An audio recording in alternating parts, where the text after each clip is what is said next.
বান্দির বাচ্চা, জলদি আয়, তোরা এক্ষুনি লাগবে আমার, 10 মিনিটের মধ্যে তোরে চাই আমার। আনন্দীকে কিছু বলার সুযোগ না দিয়ে ফোন কেটে দেয় অভি। আনন্দীও তেমন আগ্রহ বাড়িয়ে জানতে চায় না হয়েছে কি। সচরাচর অভি আনন্দীকে তার কলেজ শেষ হলে গ্যারেজে নিয়ে যেত, তবে এখন তো প্রেক্ষাপট ভিন্ন। আনন্দী এখন সস্তার মেয়ে মানুষ, অভির মনের খোরাক মেটার যন্ত্রমাত্র। আনন্দী রিকশা থেকে নেমে চুপচাপ নোবেলের বাইকে বসে পড়ে। গন্তব্য এখন তার মানুষরূপী জানোয়ার চাঁদের বাড়ি। কিন্তু অভি এত খেপে গেল কেন রয়েছে সেটাই তার জানা হলো না। হয়তো গিয়ে জানতে পারবে। কিছুক্ষণ পূর্বে সাত সকালে দরজায় জোরে জোরে করাঘাতে ঘুম ভাঙে অভির। কাল গলা অবধি মদ গেলার পর সকালে চোখ খুলতে পারে না সে। কিন্তু দরজায় এত জোরে জোরে বাড়ি পড়ার ফলে ঘুম আলগা হয়ে আসে তার। খাটের এক কোণে পড়ে থাকা মুন্ডুটা নিয়ে কোমরে জোরালো গিঁট বেঁধে আড়মোড়া দিয়ে দরজা খুলে দাঁড়ায় অভি। দরজা খুলতে দেখে নোবেল হাঁপাচ্ছে খুব, মাথায় বেশ চোট পেয়েছে। অভি কিছু বলতে যাবে তার আগে নোবেল বলে, ভাই, ওই জুলফিকারের পোষা কুত্তা ওলা আমাগো লগে লাগছে। ব্যাস, এই কথা, একটি কথাই ছিল অভির চোখের ঘুম পুরোপুরি নির্ঘুম করতে। শরীরের শার্ট কোনোরকম জড়িয়ে দরজার পাশে অযত্নে পড়ে থাকা হকি স্টিক নিয়ে বেরিয়ে পড়ে অভি। আজ ইস্পার উস্পার করতেই ছাড়বে। এমনিতে জুলফিকার এবং তার সম্পর্ক সাপে নেউলে, দুজন দুজনের চোখের বিষয়। অবশ্য এর সূত্রপাত হয় ঢাকা আল কাশেম এতিমখানা থেকে। তখন অভির বয়স 15, জুলফিকার 16। সেখানে অভিকে সবাই নম্রভদ্র ছেলে হিসেবে জানত। সেখানে জুলফিকার সকলে বাজে বখাটে রকচটা ছেলে হিসেবে গণায় থাকত। একদিন জুলফিকার এতিমখানার একটি ছেলের মাথা ফাটিয়ে দেয়, যেটা ছিল সকলের অগোচরে। কেউ ঘুণাক্ষরে টের পেত না এটা জুলফিকারের কাজ। যদিও না অভি সত্যিটা বলতো, যেই ছেলের মাথা ফাটানো হয়েছিল সেই ছিল তাদের বয়সে কিছুটা ছোট, 1 কিংবা 2 বছর। জুলফিকার প্রচণ্ড ভয় পাওয়ার ফলে সে তার সাথে ঘটে যাওয়া কোনো কথাই স্বীকার করেনি প্রথমে। জুলফি ও মনে মনে বিজয়ের হাসি এসে নেয়, তবে বেশিক্ষণ তা স্থায়ী হয় না, কারণ অভি এসে সমস্ত সত্যটা বলে দেয় এবং অভির কথা সকলে বিশ্বাস করে, কারণ অভি কখনো মিথ্যে বলে না। এরপর জুলফিকারকে পাঠানো হয় কিশোর উন্নয়নে, কিন্তু যাওয়ার আগে সে একটা ইট দিয়ে অভির মাথা ফাটিয়ে দেয়, যার ফলে তাদের শত্রুতার সূত্রপাত সেখানে হয়ে পড়ে। কিন্তু তারা সাপে নেউলে হয় যখন দুজন দুজন দলের হয়ে কাজ করে। অভি কৃষ্ণদাসের হয়ে সমস্ত কাজ সামলায় এবং জুলফিকার চন্দ্রদাসের হয়ে। কৃষ্ণদাস আর চন্দ্রদাস ছিল একই মায়ের পেটের দুই ভাই। কলকাতার কৃষ্ণনগর থেকে তারা বাংলাদেশে আসে, তারপর পুরান ঢাকা সিন্ডিকেটে ঢুকে পড়ে। দিন যত যায় ততই দুই ভাই ভয়ঙ্কর হতে থাকে এবং তাদের সম্পর্কের অবনতি হয়। ক্ষমতার লোভে একসময় দুই ভাই একজন আরেকজনের শত্রু হয়ে যায়, একজন আরেকজনকে খুন করার পরিকল্পনা অবধি। কিন্তু ফলাফল হয়নি। নিজেদের ইমেজ ধরে রাখার জন্য দুই ভাই প্রায় অনেক প্রকার ভালো কাজ করতেন। তার মধ্যে এতিমখানা শিশুদের মাসে একবার হলো নতুন জামাকাপড় এবং খাওয়াতেন। কৃষ্ণদাস একবার এতিম বাচ্চাদের খাওয়ানোর জন্য উদ্দেশ্য এতিমখানায় চলে যান। সেখানে তার উপর গুলি চালানো হয় অবধি, কিন্তু নিশানে মিস হয়ে যায়, কারণ অভি কৃষ্ণদাসকে ধাক্কা দিয়ে নিজে হাতে গুলি খায়। তারপর থেকে কৃষ্ণদাস হয়ে পড়ে অভির উপর চরম কৃতজ্ঞ। এক কথায় নিজের জান দিতেও প্রস্তুত সে। কৃষ্ণদাস বারবার চেয়েছিল অভি তার সাথে থাকুক, কিন্তু ভদ্র অভি প্রতিবার নিষেধ করে দেয়, কারণ সে চেয়েছিল নিজে কিছু করতে। এরপর যখন অভিকে থানায় নেওয়া হয়, তার জুতোর মালা গলায় দেওয়ার ভিডিও পুরো নেট জুড়ে ছড়িয়ে পড়ে, তখন কৃষ্ণদাস নিজের ক্ষমতা খাটিয়ে অভিকে বের করে আনেন এবং কিছুদিন পর ঘটনা ধামাচাপাও পড়ে যায়, কারণ আরেকটি ঘটনা টপ নিউজে চলে আসে। আর আমাদের দেশের বৈশিষ্ট্য হলো নতুন ঘটনা পেলে আগেরগুলো ভুলে যাওয়া। অভিরে বলে সেটাই হয়েছে। কেউ মনে রাখেনি বেশি দিন অভিকে। জেল থেকে বেরিয়ে অভি হয়ে যায় বেপরোয়া, কিন্তু সে মানুষ খুন করেনি। কৃষ্ণদাস চেয়েছিল অভি রক্তে হাত লাল করুক, তবে অভি কখনোই তা করেনি। আন্ডারওয়ার্ল্ডে যে যত খুন করে সে তত বড় পদে থাকে। সেই ক্ষেত্রে অভির তেমন কোনো ভ্যালু তৈরি হয়নি। কিন্তু জেল থেকে বেরিয়ে আনন্দীর জীবন তেজপাতা করে ফেলে অভি। কারণ ভিডিওটা আনন্দীর ফোন থেকে পাবলিক করা হয়। এরপর থেকে আনন্দী আর আনন্দীর পরিবারে ভোগান্তির শেষ থাকে না। অভি যখন নিজের প্রতিশোধ নিতে ব্যস্ত, ঠিক তখনই তার দেখা হয় সিন্ডিকেটের আরেক তলোয়ার জুলফিকারের সাথে। প্রথম দেখাতে তাকে না চিনলেও জুলফিকার ঠিকই তাকে চিনে ফেলে এবং দুজন দু দলের হয়ে শত্রুতা জমে ক্ষীর হয়ে যায়। সিন্ডিকেটে কৃষ্ণদাসের প্রভাব বেশি থাকায় অভি বারবার বেঁচে যায়। তবে জুলফিকার কম কিসের। তার নাম শুনলে পুরান ঢাকার গলির বাচ্চারা ভয়ে কাঁপে। জুলফি এবং চাঁদের মাঝে একটা শর্ত দেওয়া হয়, কেউ কারো এলাকায় যাবে না। ভুলেও লাল মসজিদ ক্রস করে তাহলে জানাজা উঠে যাবে। এই শর্তে দুজনে রাজি হয়ে যায়। এরপর থেকে কেউ কারো এলাকা মারায় না। তবে একজন আরেকজনের লোক পেলে আত্মলাই দিতেও দুবার ভাবে না। হকি স্টিক নিয়ে অভি সোজা লাল মসজিদের সামনে যায়। সেখানে তার সাঙ্গপাঙ্গ এবং জুলফিকারের সাঙ্গপাঙ্গের মাঝে বেশ লড়াই চলছিল। অভি আসতে কুড়াল হাতে জুলফিকার এগিয়ে আসে। ২৬ বছর বয়সী জুলফিকার কোনো অংশে নায়কের থেকে কম নয়, তবে খলনায়ক। নায়কের কোনো কোয়ালিটি তার মাঝে না থাকলেও খলনায়কের কোয়ালিটি আছে ভরপুর। চারপাশে চিৎকার আর বিশৃঙ্খলার মাঝে হঠাৎ ভিড়টা নিজে থেকে সরে যেতে শুরু করে। চোখে কালো চোখে জমাট বাঁধা রাগ নিয়ে ধীর পায়ে এগিয়ে আসছিল জুলফিকার। যেন প্রতিটি পদক্ষেপে ভয় ছড়িয়ে পড়ছে চারিদিকে। এলোমেলো চুলগুলো কপালের উপর ঝুলে আছে। উজ্জ্বল শ্যামলা মুখে ঠোঁটের কোণে বাদামি তিলটা অদ্ভুতভাবে আরও তীক্ষ্ণ লাগছে। চওড়া নাক আর শক্ত চোয়ালে সেই মানুষটার দিকে কেউ সরাসরি তাকানোর সাহস পাচ্ছিল না, অথচ চোখও সরাতে পারছিল না। তার উপস্থিতি এমন ছিল, মনে হচ্ছিল মারামারি থামবে না। ঝড় তুলতে এসেছে সে। হাতের কুইন অবধি শার্টের হাতা গুটিয়ে চোখ থেকে রোদ চশমাটা খুলে একদম চাঁদের মুখ বরাবর দাঁড়ায় জুলফি। নাম্বা লম্বায় দুজনে সমান হয়, কেউ কারো থেকে কোনো অংশ কম লাগছিল না। মুখে বাঁকা হাসি টেনে জুলফি বলল, হোয়াটস হ্যাপেন পোলাপাইন, ড্যাড ইজ হোম। জুলফির কথা শুনে ফিক করে হেসে উঠল অভি। মুন্ডুটা হাতে তুলে অভি আওড়ালো, ড্যাডি নাকি দাদা? আফটার অল বয়সে 1 বছরের বড়, বুইড়া মানুষ। অভি জোর করে চুমু খেয়ে ভেঙচি কেটে অভি বলে, আই লাইক, আসো বড়দের পা ছুঁয়ে সালাম করো। অভি মাথা নেড়ে হাসি টেনে বলে, ড্যাশ কথাবার্তা, আপনাকে এত সম্মান দেব একদম পা ধরে জানা যায় মাটিয়ে দিয়ে আসবো। জুলফিকার কিছু না বলে হাতে থাকা যন্ত্রটি কালুকে দিয়ে বলে, এরপর ঘাড় ভাগে বলে, আর ইউ শিওর? অভি নিজের হাতে থাকা হকি স্টিক নোবেলকে দিয়ে, 100%। এটা আপনার ভার্সিটি নয় ভিপি ব্রো, এটা আপনার হসপিটাল নয় doctor bro. Oops, ex doctor. Abhi আর জুলফি একজন আরেকজনের উপর চরম পরিমাণে ক্ষিপ্ত হয়ে ঝাঁপিয়ে পড়ে। যে যাকে যতটা পেরেছে ততটাই আঘাত করছে। দুজন শরীরের বল এক সমান হয়, কেউ কারো থেকে কম যায় না। বরং সিনেমার শুটিংয়ের অ্যাকশানে সিনে মতো হয় পুরো বিষয়টা।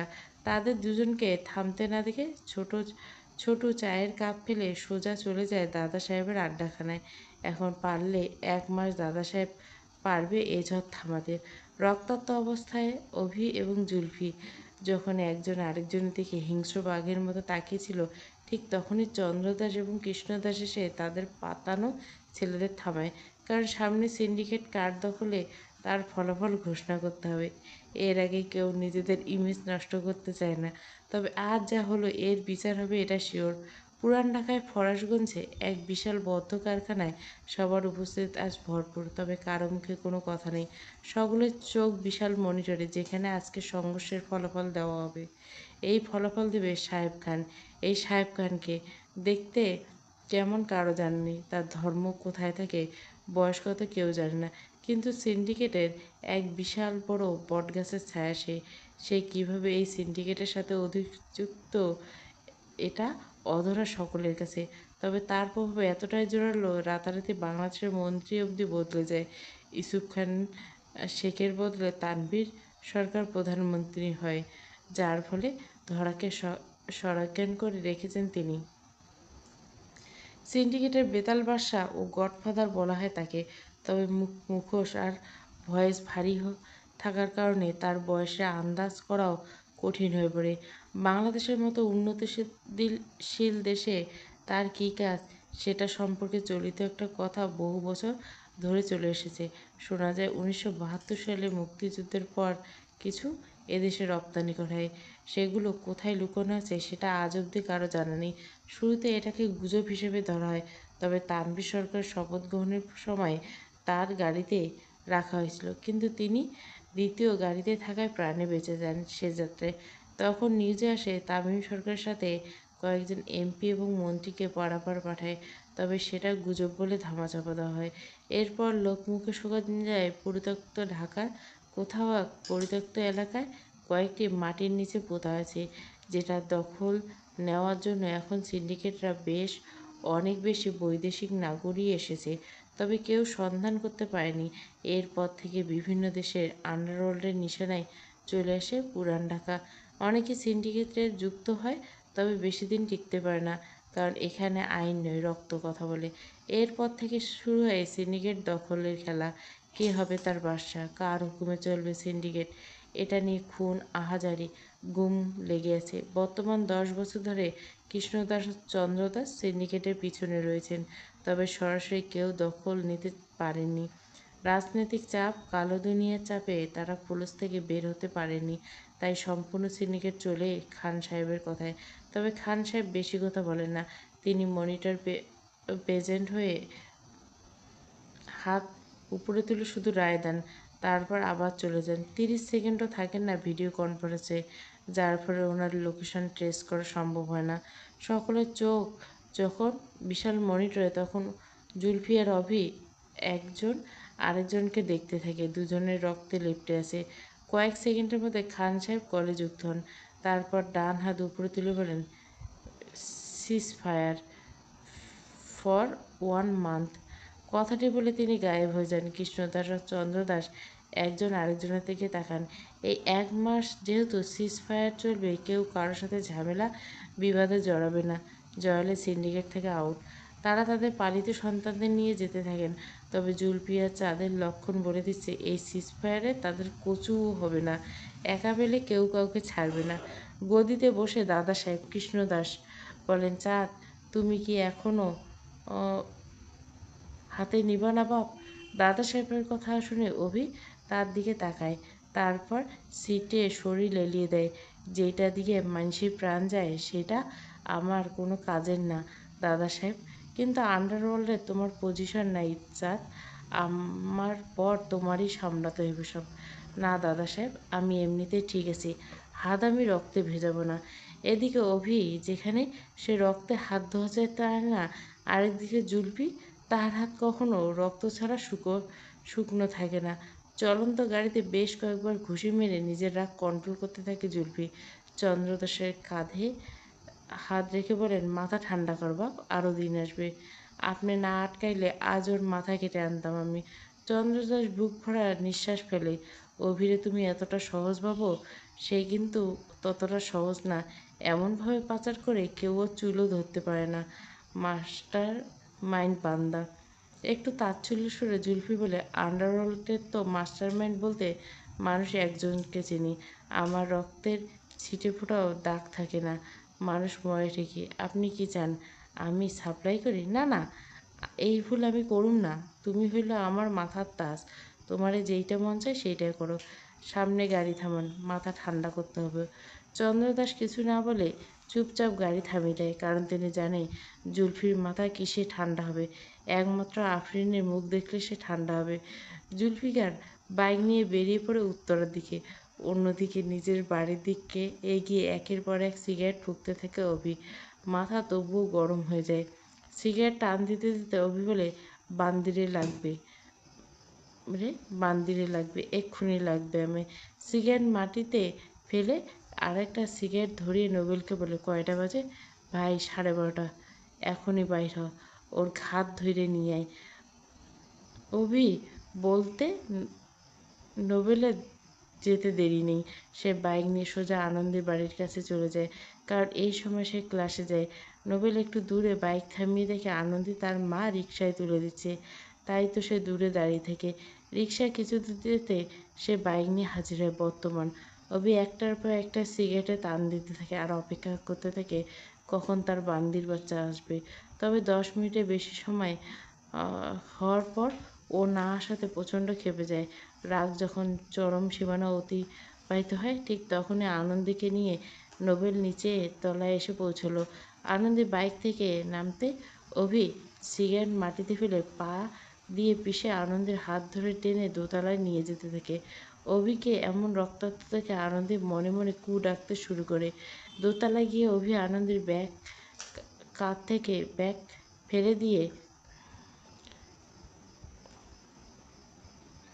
তার বেল্ট খুলতে শুরু করে। আনন্দী বাধা দিতে গেলে তার গালে খুব জোরে চড় বসিয়ে দেয়। এক এক করে আনন্দের সমস্ত সাজসজ্জা খুলে ফেলে সে। তার এখন তার মাথা ঠান্ডা হওয়া দরকার। অপরদিকে বাইক নিয়ে জুলফিকার ছুটে চলছে আফরিনের কাছে। যেখানে ঢাকার শতভাগ লোক তাকে ভয় পায়, সেখানে এই একরত্তি মেয়ে তাকে নাচিয়ে ছেড়েছে। জুলফিকার হুট করে মনে পড়ে যায় তার আফরিনের সাথে দেখা হওয়ার দিন থেকে পরের ঘটনাগুলোর কথা। কলেজের ভিপি এবং পুলিশের মেয়ে আফরিন, সুবর্ণা আফরিন সাজ, যে জুলফিকারের মতো দানবের মনও গলিয়ে রয়েছে। তবে জুলফিকার সেকে আদৌ গলেছে, নাকি আফরিনকে নিজের বন্দি করে নিয়েছে? বাইক নিয়ে জুলফিকার চলে যায় সোজা আফরিনদের বাড়ির পেছনে, যেখানে উইন্ডো দিয়ে আফরিন সহজে জুলফিকারের সাথে কথা বলতে পারে। এর আগেও বলেছে। তবে ইদানিং সে খুব একটা কাছে আসতে চায় না জুলফিকারের। বাইক থামিয়ে মুঠোফোন হাতে নিয়ে আফরিনকে কল করে জুলফিকার, এখনই নিচে নামো, এখনই নিচে আসো। সম্ভব নয় প্রিন্স, বাবা বাসায়, প্লিজ চলে যাও। তুমি নিচে আসবা নাকি আমি উপরে আসবো? Try to understand Prince, please. ঠিক আছে, আমি উপরে আসতেছি। নো, 5 মিনিট অপেক্ষা করো। অধিক কঠোরতা এবং অধিক শাসন কখনো কখনো সম্পর্কের মায়াজাল থেকে বেরিয়ে একটা মানুষকে তিক্ত অভিজ্ঞতার সফর করায়। ভালোবাসার অর্থ হলো খোলা আকাশে উড়ে বেড়ানো, সম্পর্কের মায়াজালে আটকে রাখা নয়। শুরুর দিকে জুলফিকারের শাসন, কঠোরতা, নিজের প্রতি একাগ্রতা সমস্ত কিছু আকর্ষণ করে আফরিনকে। তবে সময় যতটা যায় আফরিন টের পায় জুলফিকার কোনো ভালো মানুষ নয়। আন্ডারওয়ার্ল্ডে তার ওঠা বসা। জুলফিকারের রাগ, মানুষকে আক্রমণ করার মনোভাব দিন দিন আফরিনের মনে কোণঠাসা করে তোলে। আফরিন কখনো চায়নি তার জীবনে কারোর ইশারাতে চলুক, কেউ তাকে নিজের বন্দি হিসাবে রাখুক। কিন্তু সময় যত পেরোতে থাকে জুলফিকারের আচরণ বারবার এটাই প্রমাণ করে যে আফরিন শুধুমাত্র তার একটা অতি যত্নে পোষা পাখি, যার অবস্থান শুধু খাঁচা অবধি সীমাবদ্ধ। আফরিন ঘৃণা আরও এক ধাপ বেশি বেড়ে যায় যখন সে জানতে পারে জুলফিকারের জন্য নিরীহ মানুষের প্রাণ গেছে। আফরিন চেয়েছিল নিজেকে মুক্ত করতে, সেই টক্সিক সম্পর্ক থেকে বেরিয়ে আসতে, কিন্তু জুলফিকারের উন্মাদনা এবং চন্দ্রদাসের পাওয়ারের কাছে সব ফিকে পড়ে গেছে। চন্দ্রদাস নিজের বড় ভাই কৃষ্ণদাসের মতো সিন্ডিকেটে তেমন আধিপত্য বিস্তার করতে না পারলেও মোটামুটি একটা শক্ত অবস্থান তৈরি করছে। নকল টাকা রপ্তানি দেওয়ার ফলে মোটামুটি সুনাম তার রয়েছে বহির্বিশ্বে, তবে ভালো সমাজে নয়, নিকৃষ্ট সমাজে। উপরে উপরে পুরান ঢাকার সিন্ডিকেটের দল হলো জাহাজ ব্যবসায়ী, আর ভিতরে ভিতরে চোরা কারবারি। কৃষ্ণদাসের মতো যেমন সিন্ডিকেটের ডিলারের জন্য বিখ্যাত, ঠিক তেমনই চন্দ্রদাস জাল টাকা রপ্তানির জন্য বিখ্যাত। আর তাদের তুরপের তাস হচ্ছে চাঁদ আর প্রিন্স, অর্থাৎ অভি এবং জুলফিকার। 2021 সাল থেকে জুলফিকার চন্দ্রদাসের হয়ে কাজ করতে থাকেন, আর অভি 2022 সাল থেকে কৃষ্ণদাসের হয়ে। আর মজার ব্যাপার হলো, ডিলার বা মানি লিডারিংয়ের সময় আজ অবধি তারা দুজনে ধরা পড়েনি, কারণ যেখানে আইন রয় সেখানে অন্যায় হয়। কিন্তু তারা এই কাজগুলো কোথায় করতো আজ অবধি কেউ টের পেল না। পুলিশ রেড তো দেয়, তবে শক্তপোক্ত প্রমাণ কখনো পায় না। কৃষ্ণদাস ও চন্দ্রদাসের বার্ষিক আয়ের উৎস বরাবর ক্লিন, যার ফলে অভিযোগ করে লাভ নেই। পুরান ঢাকার অলিতে গলিতে ইটের থেকে রক্তের সংখ্যা বেশি। এখানে না চলে আইন, না চলে প্রশাসন। এখানে জনজীবনে একটা ধাঁধার মধ্যে সীমাবদ্ধ। কিন্তু এত ছোট অঞ্চলে এত নিরাপত্তা কেন? আর কে দিচ্ছে এই দুর্নীতিবাজদের এত নিরাপত্তা? একটু অতীত ঘাটাতে হবে এটার উত্তর খোঁজার জন্য। তবে অতীতে কি সম্পূর্ণ উত্তর রয়েছে? সময়টা 2014। শাপলা চত্বরে তখন ব্যাপক মারামারি। শোনা যায় শত শত মানুষের লাশ গায়েব করা হয়েছিল সে সময়। তৎকালীন প্রধানমন্ত্রী তানভীর সরকারের শপথ গ্রহণের সময় তার গাড়িতে হামলা। গুরুতর আহত হয় তানভীর সরকার। পুরো মিডিয়া যখন তোলপাড়, তখন আরেকটি নিউজ অচিরে ধামাচাপা দেয়। সেটা হলো দাঙ্গা এবং হামলা। মূলত একটি যেটা ব্যবহার করত মানুষের ক্ষতি করার জন্য। তাদের লক্ষ্য ছিল ধর্ম প্রতিস্থাপন ছিল না।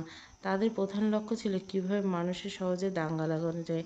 সন্দেহভাজন কোনো ব্যক্তিকে গ্রেপ্তারের উদ্দেশ্যে পুলিশ গিয়েছিল বটে, তবে ঘটনাস্থলে আসার আগে ব্যক্তির আত্মহত্যা যায়, যার ফলে কোথায় লুকানো হয়েছে সেটা ধরাছোঁয়ার বাইরে রয়ে যায়। তবে বাইরের দেশে এই নিউজটি বেশ ভালোভাবে চলতে থাকে, যার ফলে উপরের মহলে নজরে পড়ে পুরান ঢাকার সিন্ডিকেটের উপর। দেশ যখন তানভীর সরকারের ফিরে আসার খুশিতে আত্মহারা, ঠিক তখনই পুরান ঢাকায় চলছিল এক মৃত্যুযাত্রা। সিন্ডিকেট কার হবে?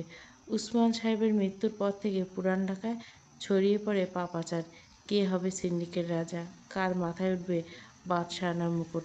আন্ডারওয়ার্ল্ড চলবে কার ইশারাতে? একটি গোলকধাঁধার মাঝে আটকে যায় পুরো অঞ্চল। দিন দিন খুন, গুম মতো অনৈতিক কাজের চাপ বেড়ে যেতে থাকে, যার ফলে অতিষ্ঠ হয় সাধারণ মানুষ। ঠিক তখনই ভোটের মাধ্যমে সিন্ডিকেট দখলের নিলাম ওঠে। তবে শর্ত একটাই, যে জয়ী হবে তাকে সকলকে নিরাপত্তা দিতে হবে, আর বাকিরা তাকে সাপোর্ট করবে। নির্বাচন হয়, ফলাফল বলে কৃষ্ণদাস সিন্ডিকেটের দখল করবে, তার মাথায় উঠবে বাদশাহানার তাজ। কিন্তু এই ভোটের ফলাফলে দেখে বেঁকে বসে চন্দ্রদাস। কৃষ্ণদাস নিজের মায়ের পেটে পায়। এরপর শুরু হয় আরও এক দফা মারামারি, রক্ত, স্বজন হারানোর বেদনা। তবে সে সময় কিছু কালো পোশাকধারী লোক এসে জানায় সিন্ডিকেট চলবে সাহেব খানের ইশারায়। সাহেব নামটি শোনা জনসাধারণের মাঝে ধারণা সৃষ্টি হয় এটি বোধহয় উসমান সাহেবের কেউ হয়। তাই সকলে রাজি হয়। কৃষ্ণদাস আর তার ভাই চন্দ্রদাসও রাজি হয়ে যায়। কিন্তু তাদের সেই থেকে রোষারসি লেগেই থাকে। তারা দুজন দুজনের চরম শত্রু। তবে দুজন দুই ব্যবসায় মনোযোগ দেয়। একজন ডিলারে আর একজন মানি লিডিংয়ে। জাহাজ ব্যবসার নাম করে দুজনে তলে তলাতে চালায় নিজেদের কর্মকাণ্ড। তাদের এই কালো ধান্দায় আরও উন্নতি লাভ করে যখন অভি আর জুলফিকার তাদের দুজনের দলে যোগ হয়। অভি যেমন ডিলারে পারদর্শী, ঠিক তার উল্টো দিকে জুলফিকার মানি লিডারিং পারদর্শী। আর তাদের ব্যাক সাপোর্ট কৃষ্ণ আর চন্দ্রদাস, যার ফলে তারা গ্রেপ্তার হলো, বেশিদিন জেলে আটকে থাকেনি। পুরান ঢাকা পশুর মতো আনন্দের উপর ঝাঁপিয়ে পড়ে অভি। নিজের সমস্ত রাগ, ক্ষোভ, জেদ যেন আনন্দের উপর মেটাতে পায়তারা করছে। কাল এত কিছুর পর যেখানে শরীর নাড়াতে অসুবিধা হচ্ছিল, আজ আবার এত কিছু। ছোট্ট শরীর সহ্য হয় না আনন্দে। জ্ঞান হারিয়ে অভির বক্ষের তলে তলিয়ে যায় সে। আনন্দীকে জ্ঞান হারাতে দেখে অভি থেমে না, বরং অত্যাচার আরও দ্বিগুণ বাড়িয়ে দেয়। মুখে হঠাৎ পানির ঝাপটা পড়তে ধীরে ধীরে চোখ খুলতে থাকে আনন্দে। শরীরে অসহ্য যন্ত্রণার উপর অভির কর্কশবাণী, সব মিলিয়ে আনন্দের জীবনটা বিষাদময় হয়ে যায়। চোখ সম্পূর্ণ খোলার আগে আনন্দের কানে আসে অভির কথা। সারা রাত কি আমার লগে থাকার ইচ্ছা বান্ধি? আমার কোনো সমস্যা নেই, তুই সহ্য করতে পারলেই হইল। চোখ বন্ধ করে গভীরভাবে নিঃশ্বাস নিতে থাকে আনন্দী। বুকের ভেতরটা যেমন অদ্ভুত ভারে চেপে আছে। কোনো শব্দ যেন তার কান অবধি পৌঁছাচ্ছে না। শুধু নিজের দ্রুত ওঠানামা করা শ্বাসের আওয়াজটা স্পষ্ট শোনা যাচ্ছে। অজান্তে চোখের কোণে ভিজে গেল এক ফোঁটা দু ফোঁটা করে নীরব জল গড়িয়ে পড়ল তার গাল বেয়ে। সে ঠোঁট কামড়ে নিজেকে সামলানোর চেষ্টা করলো, কিন্তু ভেতরে জমে থাকা কষ্টগুলো যেন আজ আর মানতে চাচ্ছে না। কিছুক্ষণ নিশ্চুপ থেকে আনন্দী ধীরে ধীরে চোখ খুলে। লাল হয়ে থাকা চোখ দুটো জমে থাকে হাজারটা না বলা কথা। কাঁপা কণ্ঠে বলে, আমি কখনো জানোয়ার দেখিনি, আজকে আপনাকে দেখলাম। আনন্দের তাচ্ছিল্যপূর্ণ কথা শুনে হঠাৎ ফিক করে হেসে ওঠে অভি। এক হাত দিয়ে আনন্দের নগ্ন শরীরটা নিজের উপরে এনে বলে, আর তুই ভালোভাবে দেখবি, কাপড়টা খুলে দাঁড়ায়, আমি বাড়ি যাব। তো যা, কে আটকাচ্ছে? শরীরে শক্তি সঞ্চয় করে কোনো রকম অভির উপর থেকে সরে বসে আনন্দী।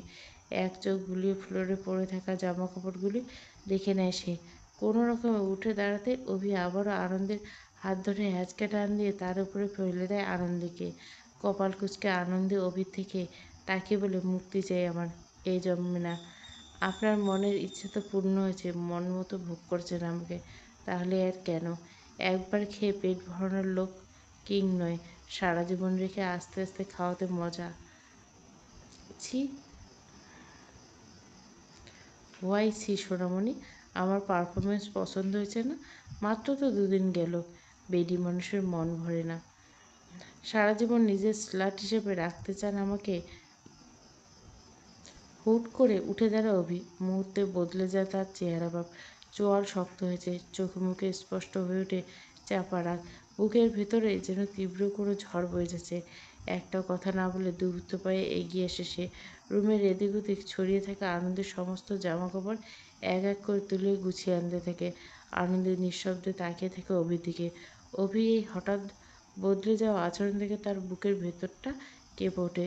সব কাপড় গুছিয়ে এনে দ্রুত আনন্দীকে সব জামাকাপড় পরাতে থাকে সে। এতে বেশ ব্যথা অনুভব হয় আনন্দের। কেউ টেনে কাপড় পরালে থাকলে মাসালে মোটামুটি টান পাওয়ার সম্ভাবনা থাকে। আনন্দের বেলা ঠিক তাই হয়েছে। সে পেশিতে ক জায়গায় টান পায়। আনন্দের এমন আচরণ সইতে না পারে বলে, লাগছে অভি, লাগুক। আনন্দের সব জামাকাপড় পরিয়ে চুলগুলো টেনে টেনে বাঁধতে থাকে সে, যে তাদের মধ্যে একটু আগে কিছুই হয়নি। সম্পূর্ণরূপে আনন্দীকে রেডি করে ওই বলে, যা বের হ আমার বাসা থেকে, উত্তরা। অন্ধকারে ঢাকার গলি পেছনটা পেরিয়ে ধীরে ধীরে এগিয়ে আসতে থাকে আফরিন।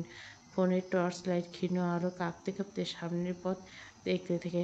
চারপাশে এতটাই নিস্তব্ধ যে দ্রুত শ্বাসের শব্দ স্পষ্ট শোনা যাচ্ছে। বের হওয়ার আগে সিসিটিভি ফুটেজ বন্ধ করে এসেছে, যেন আজকের এই রাতটা কোনো প্রমাণ না থাকে কোথাও। দূর থেকে পরিচিত অভাবটা দেখে পড়তে থমকে যায় জুলফিকার। ঠোঁটের কোণে ধরা জ্বলন্ত সিগারেটটা মাটিতে ফেলে পায়ে দিয়ে পিষে দেয় সে। চোখে মুখে মুহূর্তে নেমে আসে তীব্র অস্থিরতা।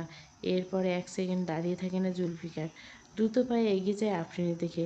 কাছে যেতেই কোনো কথা না বলে শক্ত করে জড়িয়ে ধরে তাকে।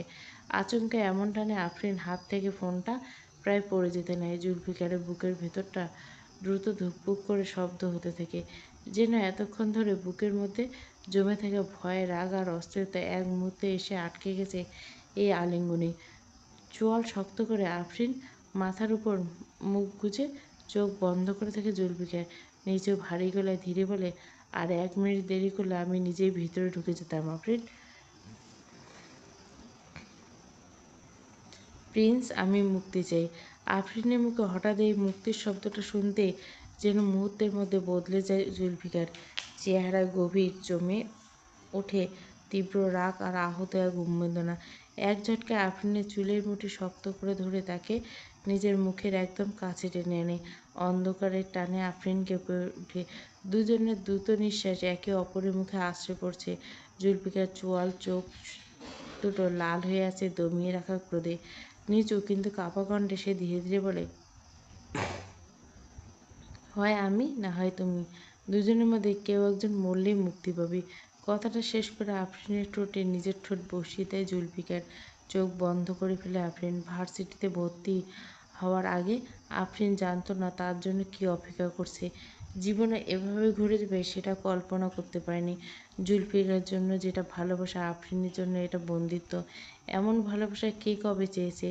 এখানে শ্বাস প্রশ্বাস নিতেও অন্য কারো অনুমতি প্রয়োজন। 2025 ঢাকা বিশ্ববিদ্যালয়ের সমাজবিজ্ঞান বিভাগের প্রথম দিন আজ আফরিনের। সকালের নরম রোদ, ক্যাম্পাস জুড়ে কচি বাতাসের গন্ধ, সব চারপাশে নতুন ভিড়, সব মিলিয়ে তার মনটা আজ অদ্ভুত ফুরফুরে। হালকা নীল জিন্সের সাথে সাদা শর্ট কুর্তি পরছে সে।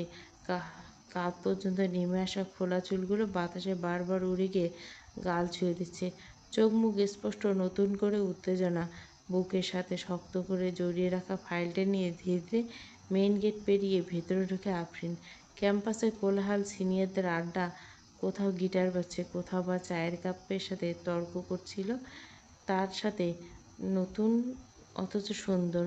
কিন্তু হঠাৎ সিগারেট তীব্র ধোঁয়া এসে লাগে তার মুখে। আফরিন কাছতে কাছতে বিরক্ত মুখে তাকায়, আর তাকিয়ে কয়েক সেকেন্ডটা থেমে যায়।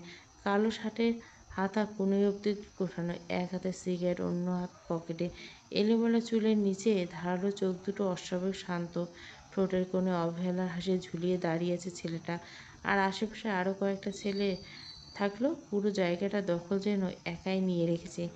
আফরিন বিরক্ত কণ্ঠে কপাল কুঁচকে ফেলে। তারপর ঠান্ডা অথচ তীক্ষ্ণ গলায় বলে, বখাটে। কপাল কুঁচকে ফেলে চোখের স্পষ্ট বিরক্তি নিয়ে জুলফিকার বখাটে উপাধি দেয় আফরিন। তার তীক্ষ্ণ চাহনি যেন সরাসরি আঘাত করছে জুলফিকারের অহংকার। চোখ দুটোতে ভয় ছিল একটু, বরং ছিল তীব্র অসন্তোষ। যেন এই ধরনের ছেলেদের বহুবার দেখেছে, আর প্রতিবারে ঘৃণা করেছে সমানভাবে। ঢাকা বিশ্ববিদ্যালয়ে এসব দৃশ্য খুব একটা নতুন না। রাজনীতি, ক্ষমতা, বড় ভাইদের দাপট সব মিলিয়ে অনেক কিছু এখন স্বাভাবিক হয়েছে। কিন্তু কিছু কিছু বিষয় কখনো স্বাভাবিক হওয়ার নয়। কারণ কারো বিনোদন, কারো স্টাইল কিংবা কারো দাদাগিরি অন্য একজন মানুষের অস্বস্তি কিংবা ক্ষতির কারণ হতে পারে। আফরিন সম্ভবত এই ব্যাপারটা সহ্যই করতে পারে না। বিরক্তিতে ঠোঁটে ঠোঁট চেপে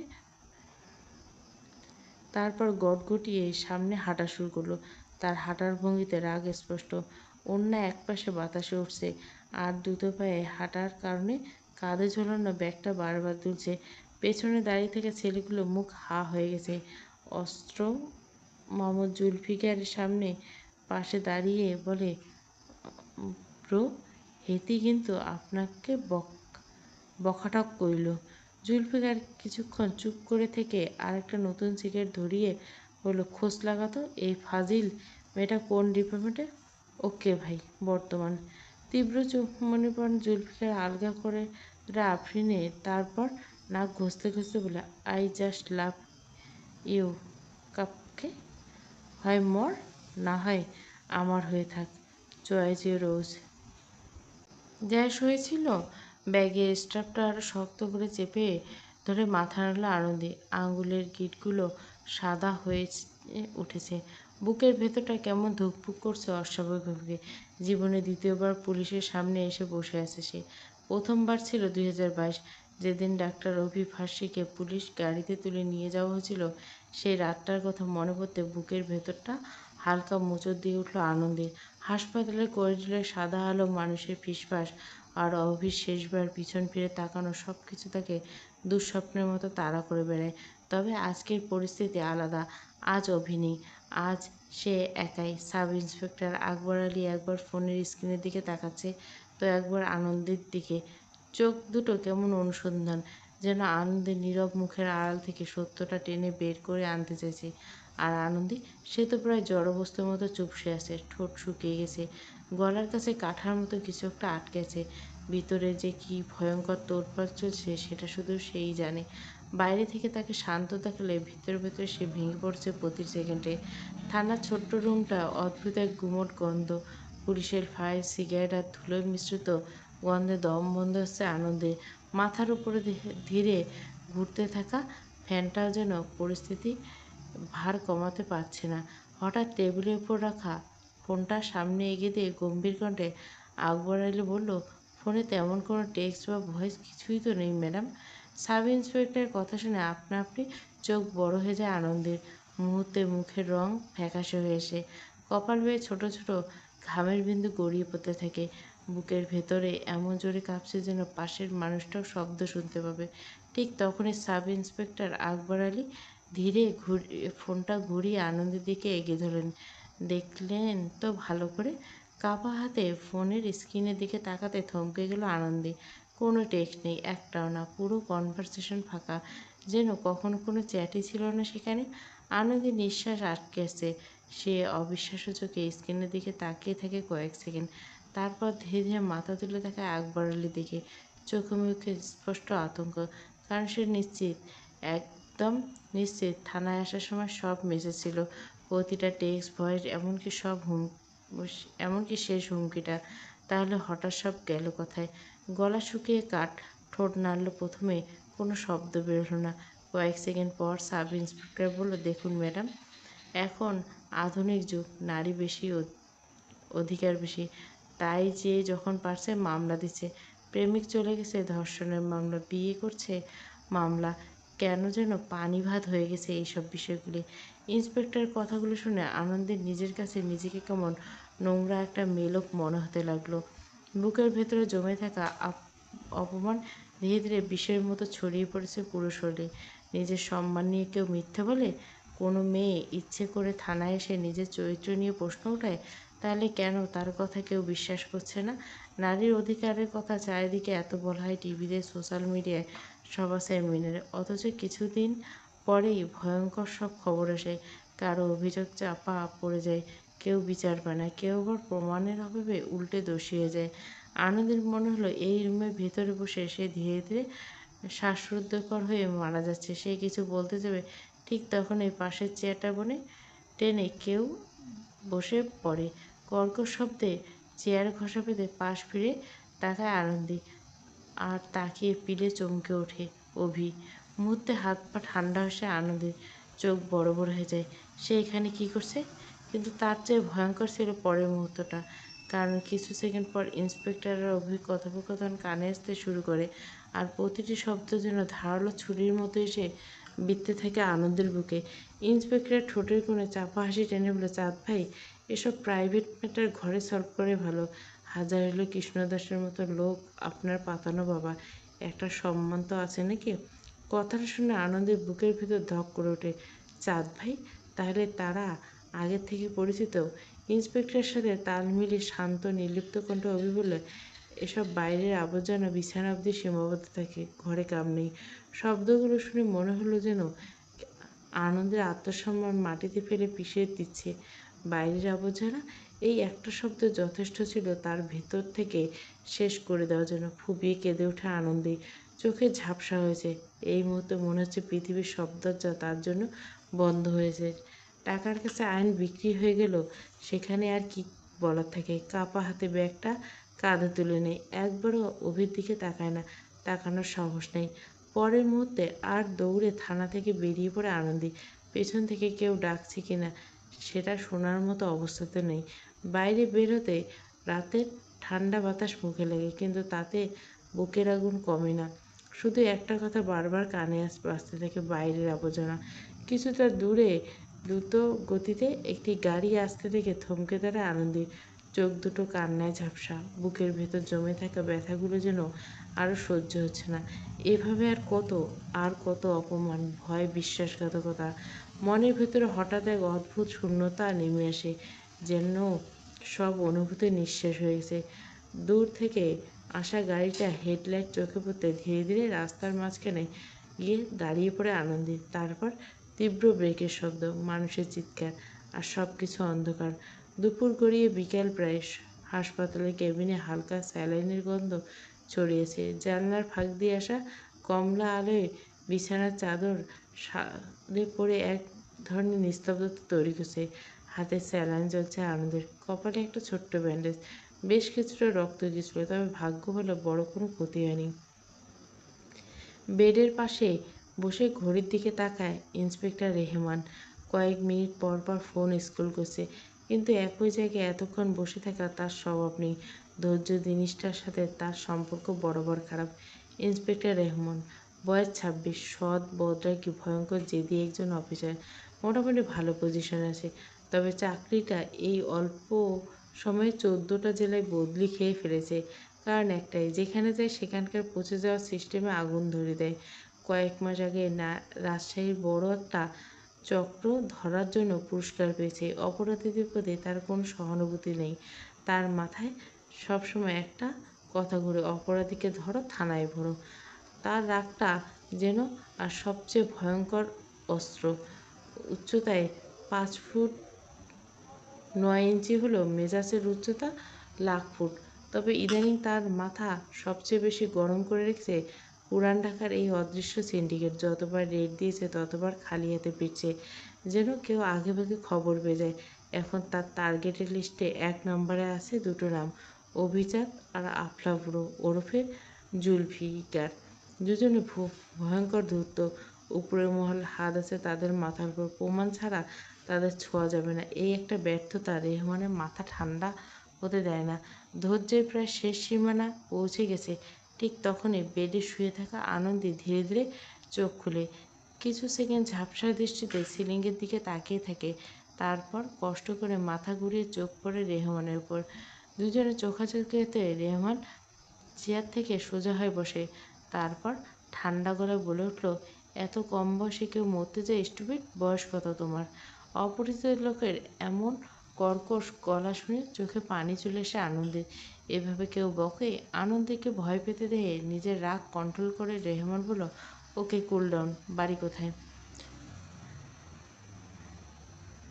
জনপূর্ণ রাস্তায় পুলিশের গাড়িতে বসে বাড়ি ফিরছিল আনন্দী। শহরের ব্যস্ততা তখনও থামেনি। হর্নের শব্দ, মানুষের কোলাহল, ফুটপাতে ছুটে চলা অচেনা মুখগুলো সব যেন ঝাপসা লাগছিল তার কাছে। গাড়ির জানলার পাশে মাথা ঠেকে নিশ্চুপ হয়ে বসেছিল সে। চোখ দুটো লালচে ক্লান্ত। মনে হচ্ছিল আজকের দিনটা তাকে কয়েক বছর বাড়িয়ে দিচ্ছে। বাড়ি থেকে একটু দূরে আসতে হঠাৎ নিচু স্বরে বলে ওঠে আনন্দী, গাড়িটা এখানে থামান, আমি বাড়ি চলে যেতে পারবো। স্টিয়ারিং থাকা ইন্সপেক্টর রহমান একবার তার দিকে তাকায়। চোখে বিরক্তি থাকলেও কোথাও যেন অদ্ভুত এক চিন্তা লুকিয়ে। কয়েক সেকেন্ড চুপ থেকে শুধু ছোট করে বলে, গাড়ি থামতে দরজা খুলে ধীরে ধীরে নেমে আসে আনন্দী। শরীর এখনো দুর্বল, হাতের ব্যান্ডেজ, হাঁটার ভঙ্গি ক্লান্তি স্পষ্ট। তবুও নিজেকে শক্ত রাখার বৃথা চেষ্টা করছে সে। দরজা বন্ধ করে একবার পিছনে তাকায় আনন্দী। রেহমান তখনও গাড়ির ভেতরে বসে তার দিকে তাকিয়েছে। সে দৃষ্টিতে রাগ আছে, বিরক্তি আছে, আবার অদ্ভুত এক স্বস্তি আছে। মেয়েটা অন্তত বেঁচে আছে। আনন্দী আর কিছু না বলে হাঁটা ধরবে। রাস্তার বাতির হলুদ আলো তার ছায়াটাকে লম্বা করে ফেলেছে। কিছুক্ষণ তার চলে যাওয়ার দিকে তাকিয়ে থাকে রেহমান। তারপর সিটে হেলান দিয়ে নিচু গলায় বিরক্ত স্বরে বলে, স্টুপিড, স্টুপিড। রহমান বরাবরই কম বয়সী আঁচড় পাকনা মেয়ে অপছন্দ। বয়সের তুলনায় বেশি ভাব নিলে তো কথাই নেই। পাড়ার কাকিমাদের দায়িত্ব যেন ওই আধা পাকনা মেয়েগুলোকে কাঁধে তুলে নেয়। তাই পাকনা স্বভাবের মেয়েদের থেকে রহমান সবসময় দূরে রাখে। আনন্দীকে স্টুপিড বলে গাড়ি স্টার্ট দিয়ে থানার উদ্দেশ্যে বেরিয়ে পড়ে। বরাবরের সময়ের ব্যাপারে ভীষণ পাংচুয়াল রহমান। অথচ আজ সন্ধ্যা গড়িয়েছে, তার উপর এসএসসি পরীক্ষার অবরোধ। সব মিলিয়ে দিনে এক একটা হেক্টিক কেটেছে। থানায় পৌঁছতে পৌঁছতে প্রায় সন্ধ্যা। ভিতরে ঢুকতে রহমানের চোখ আটকে যায় এক দৃশ্যে।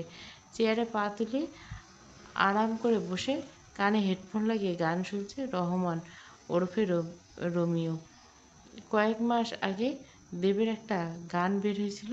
সেখানে কিশোরী কিশোরী বলে নায়ক প্রায় কেঁদেই মরে। আর রোমিও সেই গানকে খিচুড়ি খিচুড়ি বানিয়ে সারাদিন ব্যঙ্গ করে। কারণ তার মতে দেবের সঙ্গে শুধু শুভশ্রীকে মানায়, বাকি সব তেল কম জল। ডিউটিতে এমন সময় আরাম করে বসে থাকা রহমানের মোটেও পছন্দ হলো না। একটু শব্দ না করে সে গিয়ে রোমিওর চেয়ারটা টেনে দিল। রোমিও সোজা মাটিতে পড়ে যায়। সে কিছু বলতে যাবে, তার আগে উপরে তাকিয়ে পিলে চমকে ওঠে। সামনে দাঁড়িয়ে আছে স্বয়ং যমদূত। তাছাড়া সে নিজেও এসেছে কিছুক্ষণ আগে। এসএসসির আন্দোলন, শিক্ষার্থীদের সামাল দিতে বেচারা নাকানি চুবানি অবস্থা। তার মাঝে সে সানস্ক্রিন দিতেও ভুলে গেছে। কোথায় সে নিজেকে দেবের মতো ট্রান্সফার করতে চেয়েছিল, সেখানে ডিউটি থেকে কালা মানিকের রূপ নিয়ে এসে, যার সমস্ত ক্ষোভ আজ আন্দোলনরত শিক্ষার্থীর উপর পড়ে। সবেমাত্র এসে মুখে ক্রিম লাগিয়ে মনের সুখে বেচারা গান শুনছিল, সেখানেও রেহমান এসে বাধা দিল। রোমিও লাফিয়ে উঠে এক বিশাল সালাম ঠুকে যেন রাষ্ট্রপতি এসে হাজির হয়েছে। আসসালামু আলাইকুম ওয়া রাহমাতুল্লাহি বারাকাতুহু স্যার।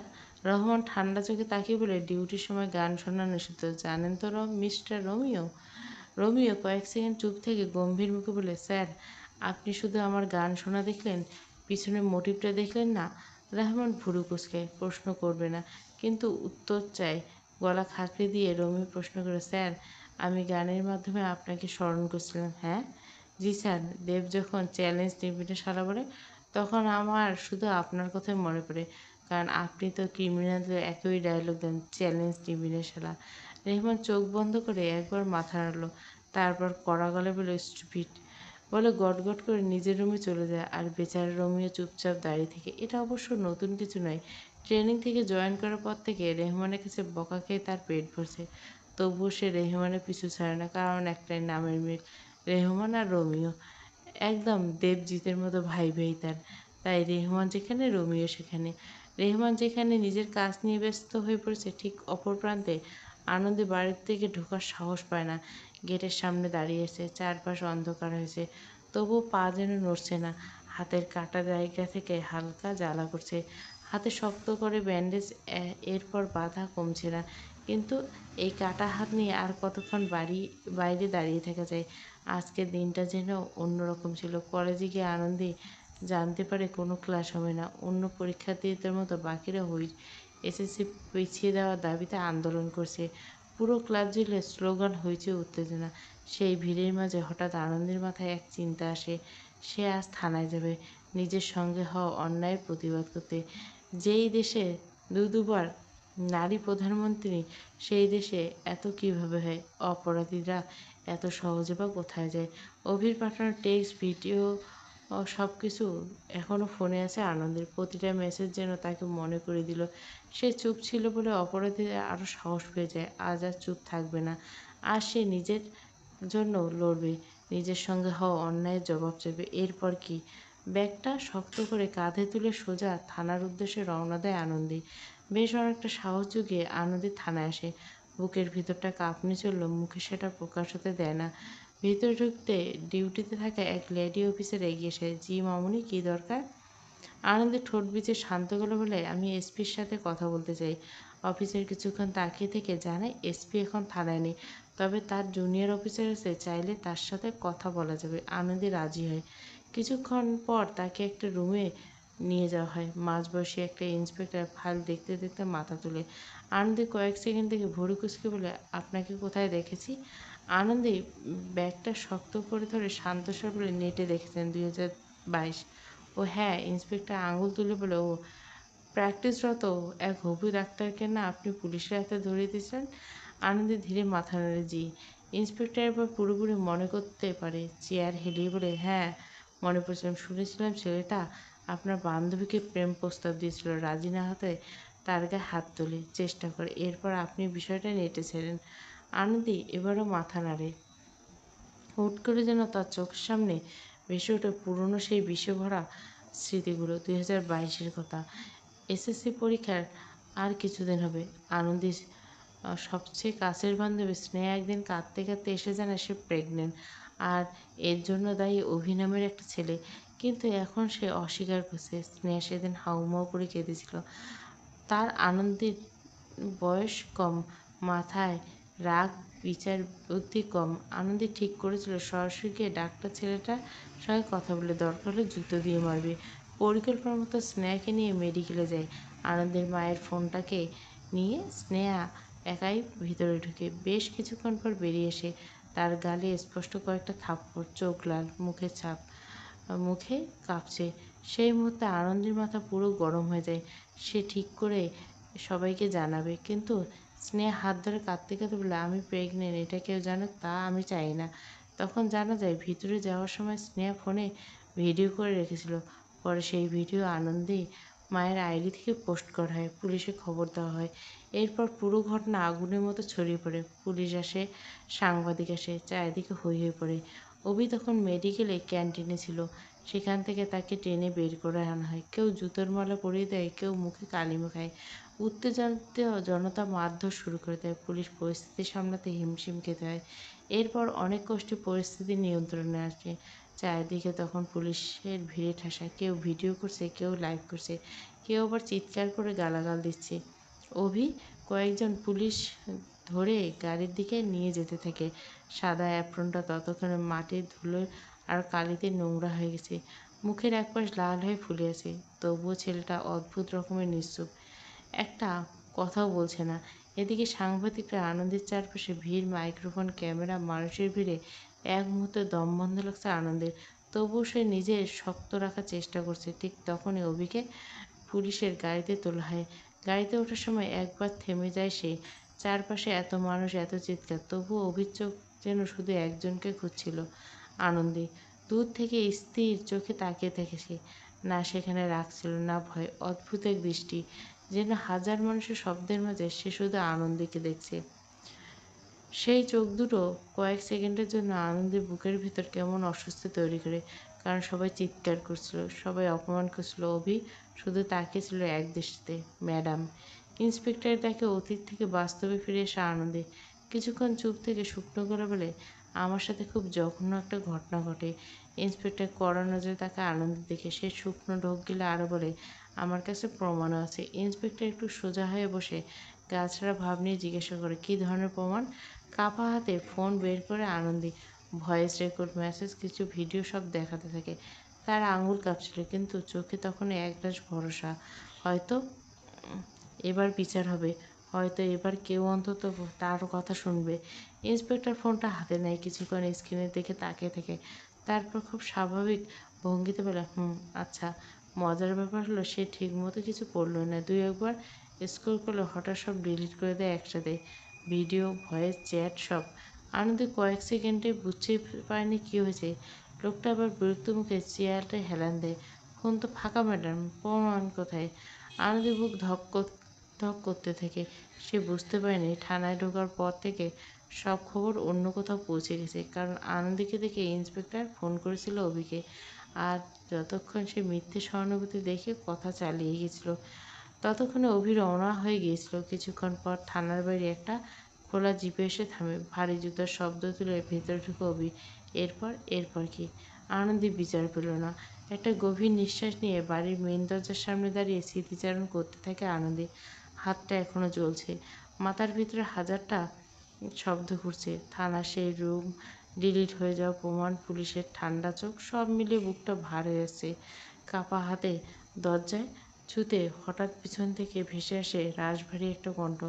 পুলিশে গেছিলে সোনামণি, আমার নামে কেস করতে? মুহূর্তে আনন্দে পায়ের তলা থেকে মাটি সরে যায়। সে ধীরে ধীরে পিছনে ফিরতে গিয়েও পারে না। শরীর জমে গেছে পুরো। ঠিক তখনই পিছন থেকে অভি এগিয়ে এসে কাঁধে মুখ গুজে দেয়। তার গরম নিঃশ্বাস ঘাড়ে লাগতে আনন্দের বুকটা কেঁপে ওঠে। অভি নিচু স্বরে বলে, অদ্ভুত ঠান্ডা হাসিমিশি বলে, তাতে আমার বাল ছিঁড়ে গেল। প্রচণ্ড ভয় পেয়ে কানে হাত চেপে চিৎকার করে মাটিতে বসে পড়ে আনন্দী। আতঙ্কে তার পুরো শরীর কাঁপছে, নিঃশ্বাস যেন গলায় আটকে যাচ্ছে। কিছুক্ষণ মাটিতে বসে থাকার পর হঠাৎ পিছন থেকে কেউ তাকে ধরে। আনন্দী চমকে পিছনে তাকায়। সামনে তার বাবা দাঁড়িয়ে আছে। আশেপাশে কোথাও অভির কোনো অস্তিত্ব নেই। মুহূর্তে বুকের ভিতরটা ধক করে ওঠে। তাহলে কি এতক্ষণ যে সব কিছুই হ্যালুসিনেশন ছিল? আকরাম শেখ উদ্বিগ্ন করে বলে ওঠেন, কিরে আন্দু, হাতে লাগলো কীভাবে? আনন্দে কোনো উত্তর দেয় না, শুধু ফ্যাল করে বাবার দিকে তাকিয়ে থাকে। তার চোখে মুখে এখনো স্পষ্ট ভয়।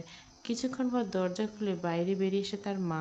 মেয়ের এমন অবস্থা দেখে তিনি দ্রুত এগিয়ে এসে আনন্দীকে ধরে ভিতরে নিয়ে যান। মাথায় হাত বুলোতে বুলোতে চিন্তিত করে বলে, তুই কি আন্দোলনে গেছিলি আনন্দে? আনন্দের মাথা নেড়ে হ্যাঁ বোঝায়। সত্যি সে আন্দোলনে গেছিল। মা আহত হাতটার দিকে তাকে আফসোস করে বলে, ইস কতটা লেগেছে, কেন গেলি বলতো?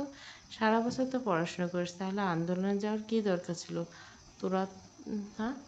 মেয়ের এমন অবস্থা দেখে মায়ের মাথা ঠিক নেই। তিনি ব্যস্ত হয়ে পড়েন আনন্দীকে। কিন্তু আর বাবা কোনো দেরি না করে আনন্দীকে ডাক্তারের কাছে নিয়ে যান। ডাক্তার হাত দেখে ওষুধ লিখে দেন। ডাক্তার দেখিয়ে বাড়ি ফিরে গভীর ঘুমে তলিয়ে যান আনন্দে। গত কয়েক মাস মানসিক চাপ আর ভয় আর শারীরিক ক্লান্তিতে যেন একসাথে তাকে পুরোপুরি অবসন্ন করে ফিরছে। এদিকে আন্দোলনের কারণে পরীক্ষা কিছুদিনের জন্য স্থগিত ঘোষণা করা হলো। খবরটা শুনে স্বস্তির নিঃশ্বাস ফেলে আনন্দী। অন্তত কিছুটা সময় পেলে নিজেকে সামলে নেওয়ার জন্য। তবে পরীক্ষা ঠিক কবে হবে সে বিষয়ে এখনও কোনো নির্দিষ্ট খবর নেই। দিনগুলো ধীরে ধীরে কাটতে থাকে। বেশিরভাগ সময় বাড়িতে থাকে আনন্দী।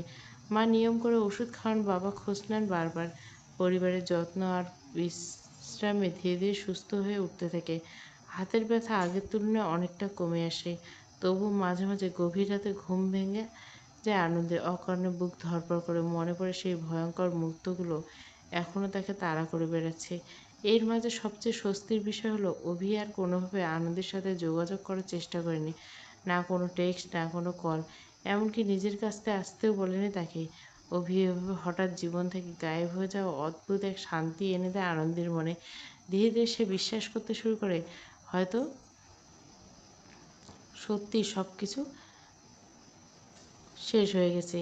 যে মানুষটার উপস্থিতি একসময় তার নিঃশ্বাস পর্যন্ত ভারী করে তুলত, সেই মানুষটার অনুপস্থিতিতে তাকে হালকা লাগায়। বহুদিন পর নিজের ঘরে নিজের মতো করে একটি স্বস্তির নিঃশ্বাস নিতে পারছে আনন্দে। তার মনে থাকে অবশেষে সেই ভয়ঙ্কর কালো ছায়াটা তার জীবন থেকে সরে গেছে। এখন আর তাকে কেউ আতঙ্কিত করবে না, অদ্ভুতভাবে নজরদারি করবে না, কিংবা হঠাৎ করে সামনে এসে দাঁড়াবে না। কিন্তু ভাগ্য হয়তো এত সহজে মুক্তি দেয় না। মাঝে মাঝে অকারণে আনন্দের বুক কেঁপে ওঠে, যেন ঝড় থেমে গেলেও বাতাস এখনো তার শব্দ রয়ে যায়। পড়ন্ত বিকাল আনন্দী এক কোণে চুপচাপ বসেছিল। খোলা চুলগুলো হালকা বাতাসে এলোমেলো হয়ে উঠছিল। চারপাশে শীতল হাওয়া, আকাশটা ফিকে, সব মিলিয়ে মনটা অনেকদিন পর একটু হালকা লাগছিল। হঠাৎ ফোনের টেক্সটের শব্দ হতে চমকে উঠে আনন্দী। স্ক্রিনে নামটা দেখে বুক ধক করে ওঠে অভি। এতদিন পর অভির মেসেজ দেখে অস্বস্তি আর কৌতূহল একসাথে ভর করে তার মনে। আবার কি চায় সে? কেন হঠাৎ ফিরে এলো? নানা প্রশ্ন মাথায় ঘুরতে ঘুরতে টেক্সট খুলে দেখে একটা ছবি। ছবিটা আজকের এই ছাদে বসে থাকা আনন্দের। ছবির এক জায়গায় গোল চিহ্নদাহ, নিচে ছোট্ট করে লেখা শহীদ ঢাক বোকাচন্দ্র। কপাল কুঁচকে যায় আনন্দের। খেয়াল করতে দেখে তার ওড়নাটা কাঁধ থেকে অনেকটা সরে গেছে। তাড়াহুড়ো করে ওড়না ঠিক করে নেয়, সঙ্গে সঙ্গে চাদরটা ভালোভাবে জড়িয়ে নেয়, কিন্তু স্বস্তির নিঃশ্বাস ফেলতে গিয়ে আটকে যায়। এই ছবিটা অভি পেল কোথা থেকে? এটা তো একদম এই মুহূর্তের ছবি। মুহূর্তে অস্বস্তি আবার ফিরে তাকায়, তড়িঘড়ি করে চারপাশ তাকায়। ছাদের এক পাশ, সিঁড়ির মুখ, পাশের বিল্ডিং, কোথাও অভির দেখা নেই। ঠিক তখনই আবার ফোনে নতুন মেসেজে, বালিকা আমার, তোমারে দেখলে মনে হয় তোমার পেটে আমার বাচ্চা।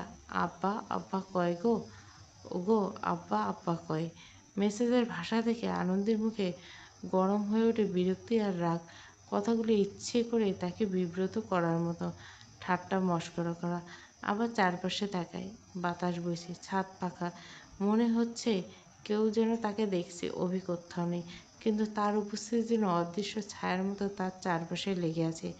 আনন্দী আর এক মুহূর্ত দেরি করল না, দ্রুত উঠে দাঁড়ায়। বুকের ভেতরটা অদ্ভুত আতঙ্ক ধুকপুক করছে। অভি যদি তাকে দেখতে পেয়ে থাকে তাহলে সে আশেপাশে কোথাও আছে, হয়তো খুব কাছে। এই ভাবনাটা শিউরে ওঠার জন্য যথেষ্ট। তাড়াহুড়ো করে চাদরটা ভালোভাবে জড়িয়ে নেয় আনন্দী। তারপর একবার চারপাশে তাকায়। ছাদটা এখন অস্বাভাবিক রকম নীরব লাগছে। ঠান্ডা বাতাস বইছে, কিন্তু সেই বাতাসে যেন অদৃশ্য কারো উপস্থিতি মিশে আছে। মুহূর্তের জন্য তার মনে হলো কেউ একজন তাকে গভীরভাবে লক্ষ্য করছে, কোথাও লুকিয়ে দাঁড়িয়ে আছে। ভয়টা আরও চেপে বসতে দ্রুত পায়ে সিঁড়ির দিকে এগিয়ে যায় আনন্দে। এখন আর এক মুহূর্ত এখানে থাকা নিরাপত্তার মনে হচ্ছে না। দরজা খুলে সিঁড়ির প্রথমে পা রাখতে আচমকা কেউ পিছন থেকে শক্ত করে। সব কিছু এত দ্রুত ঘটে গেল যে কিছু বোঝার আগে তাকে টেনে নিয়ে যাওয়া হয় চিলেকোঠা অন্ধকার ঘরে। আতঙ্কে চিৎকার করতে যাবে আনন্দে, কিন্তু তার আগে এক শক্ত হাত তার মুখ চেপে ধরে। শব্দগুলো গলার মাঝে আটকে যায়। মুহূর্তে পুরো শরীর জমে যায় তার।